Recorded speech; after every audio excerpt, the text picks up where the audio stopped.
ورسولہ صلیت علی ابراہیم وعلی آل ابراہیم انک حمید مجید اللہم بارک علی محمد وعلی آل محمد کما بارکت علی ابراہیم وعلی آل ابراہیم انک حمید مجید۔ سوال و جواب کے ایک اور سیشن نمبر 14 کے ساتھ ہم ایک مرتبہ پھر سے آپ لوگوں کے سامنے حاضر ہیں۔ سفیان صاحب سے آج کا پہلا سوال کریں گے کہ داڑھی کی صحیح مقدار کیا ہے اور فرض ہے یا سنت، اس بارے میں بتائیے۔ خزیمہ عابد صاحب نے سوال کیا ہے۔ اس کا جواب تو شاید ہم نے خیر پہلے دے دیا ہے، لیکن اب وہ دوبارہ جاننا چاہ رہے ہیں۔ داڑھی کے لیے نبی صلی اللہ علیہ وسلم کے مختلف الفاظ، مختلف احکامات ہیں کہ داڑھی کو چھوڑ دو، داڑھی کو معاف کر دو، داڑھی کو لٹکا چھوڑ دو۔ تو اس کی کوئی خاص مقدار جو ہے وہ اللہ کے نبی صلی اللہ علیہ وسلم نے بتائی نہیں کہ بھائی اتنی مقدار تک آپ نے رکھنی ہے اور اس سے اوپر جائے تو آپ نے کاٹ لینی ہے۔ وہ جو بعض لوگ جو ہے وہ عبداللہ بن عمر والی روایت پیش کرتے ہیں، ابن عمر والی اور بھی صحابہ سے وہ مروی ہے کہ وہ ایک مد داڑھی جو ہے وہ کاٹ لیا کرتے تھے، وہ بھی حج کے موقع پر ہے۔ اب حج کے موقع پہ کاٹنے تو صحیح ہے ایک مد نہیں بولے کہ ایک مد وہ یہی یہاں سے اور پھر کرنی ہے، دوسری اس کے چیز بعد میں کہا جاتا ہے یہ ہے کہ اس کا طریقہ یہ نہیں ہے کہ آپ نے ایک مد بس یہ چہرے سے لیا اور باقی نیچے کی آپ نے پوری کاٹ ڈالی، کیونکہ اللہ کے نبی صلی اللہ علیہ وسلم کی داڑھی ایک مد سے تو زیادہ تھی، کیونکہ آپ کی داڑھی جو ہے وہ یہ نہر تک تھی۔ نہر کہتے ہیں کہ حلق جو آپ کو ہوتا ہے نا آخری حصہ، جی جس کو آپ سمجھ لیجئے کہ جو کاٹتے وقت بھی کام جی یہاں سینہ آپ کا ختم ہو رہا ہے، جہاں سینہ ختم ہوتا ہے بس، جی یہ سمجھ، جہاں سینہ شروع ہوتا ہے، جہاں سینہ شروع ہوتا ہے آپ کا نا، تو وہاں تک تو تھی اللہ کے نبی کی اور گھنی داڑھی تھی۔ تو یہ تو ایک مد سے زیادہ ہے، آپ دیکھا جائے تو میری اگر آپ دیکھیں تو یہ بھی ایک مد ہو جائے گی۔ تو اگر اس کی تطبیق کوئی بنتی ہے تو یہی بنتی ہے کہ نیچے سے ایک مد آپ جو ہے اگر اس کو آپ کو کاٹنا ہے، یا کوئی بہت بڑی داڑھی ہو گئی آپ کی، بکھر رہی ہے، جیسے بکھر رہی ہے اور جیسے وہ آپ کو پرابلم دے رہی ہے آپ کے حاجتوں میں، غسل میں، بیت الخلاء میں، کیونکہ کچھ لوگوں کی ہوتی ہے نا بہت بڑھ جاتی داڑھی، یعنی وہ حتیٰ کہ وہ آپ کے ان کے شکم تک آ جاتی ہے، پیٹ تک آ جاتی ہے۔ جی تو اس حساب سے اگر دیکھا جائے تو یہ حدیث پھر آپ لے سکتے ہیں کہ ایک مد جو ہے وہ آپ نیچے سے کاٹ دیں۔ باقی ویسے کاٹنے کا جیسے وہ جو اسٹائلش داڑھی رکھنے کا جو ٹرینڈ ہے وہ تو کہیں سے ثابت خط بنانے کے حوالے سے کیا ہے؟ خط بنانے والے سے بھی وہی چیز ہے جو پھر اسی چیز میں آ جائے گا، وہ ثابت نہیں ہے نا، ثابت نہیں ہے خط بنانا۔ اور پھر حدیث کے الفاظ گئے ہیں ایف الحیا، اس طرح کے الفاظ ہیں نا کہ داڑھی کو چھوڑ دو، داڑھی کو معاف کر دو کا مقصد کیا ہے کہ آپ نہ خط بناؤ نہ اس کے صحیح جو داڑھی میں کیا کریں، تیل لگائیں، آپ کنگھی کریں داڑھی میں، یہ اس کا احترام جو بتایا اللہ کے نے، وہ یہ آپ بکھرے ہی نہ رہے نا، وہ آپ کنگھا کریں گے وہ بکھرے گی نہیں۔ ایسی بال کے لیے آپ نے فرمایا، ایک شخص جو ہے وہ ایسی تھا تو آپ نے فرمایا اس کے پاس کنگھی نہیں ہے کیا یہ کنگھی کرے، اور ایک جگہ تو یہ بھی الفاظ ہے کہ آپ نے اس کو شیطان سے تشبیہ دی، تو اس لیے جو ہے وہ اس کا خیال کریں آپ۔ اور سنت ہے یا فرض ہے، دیکھیں یہ ان چکروں میں آپ کو فقہ نے پھنسا دیا ہے، صحیح، واجب ہے، فرض ہے، سنت ہے، نفل ہے، یہ ہے۔ آپ کے پاس ایک چیز ہے، وہ ہے کہ بھائی اللہ کے نبی صلی اللہ علیہ وسلم کا حکم ہے، ٹھیک ہے، آپ کا حکم ہے کہ داڑھی رکھو، مونچھیں پس کرو، صحیح، داڑھی کو رنگو، یہ سارے جو احکامات ہیں تو آپ اس کو آپ فرض کہیں، واجب کہیں، سنت کہیں، دونوں ہی چیزیں، حکم بھی ہے، لازم ہو گیا، حکم ہوئی آپ کے لیے جب آپ نے حکم دے دیا کہ رکھنی ہے، اس کو چھوڑنا ہے، معاف کرنا ہے، اور دوسرا خود آپ کی داڑھی خود بھی تھی، تو اس کے حساب سے وہ سنت بھی ہے کہ آپ نے کبھی جو ہے نا وہ ایسا نہیں ہے کہ آپ بغیر داڑھی کے رہے ہوں، نہ کبھی کسی صحابہ کرام میں یہ بات موجود ہے۔ اب جو لوگ کہتے ہیں کہ وہ عرب کا رواج تھا، رسم تھی تو اس لیے تھا، تو یہ تو دستور تھا، یہ تو مطلب وہ باتیں ہیں کہ آپ ہیلے ہیں، یہ بس حکم آ گیا تو پھر تو لازم ہو گیا، حکم آ گیا، آپ کا فعل بھی آ گیا اور آپ کا حکم بھی آ گیا اس پہ۔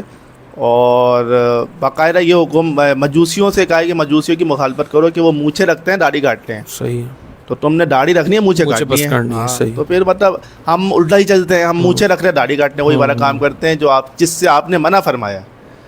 تو یہ ایک ایسی سنت ایسا عمل ہے کہ وہ اب تو خیر ویسے ٹرینڈ میں بھی آ گئی داڑھی، جی وہ تو داڑھی بس وہ تھوڑی فیشن والی آ گئی ہے، فیشن والی آ گئی ہے۔ اب جو کلین شیپ جو ہے وہ پسند نہیں کی جاتی ہے۔ اچھا، اس میں یہ کہ جب سفید ہو تو اس کو آپ رنگ لیں، بالکل مہندی سے رنگنی ہے،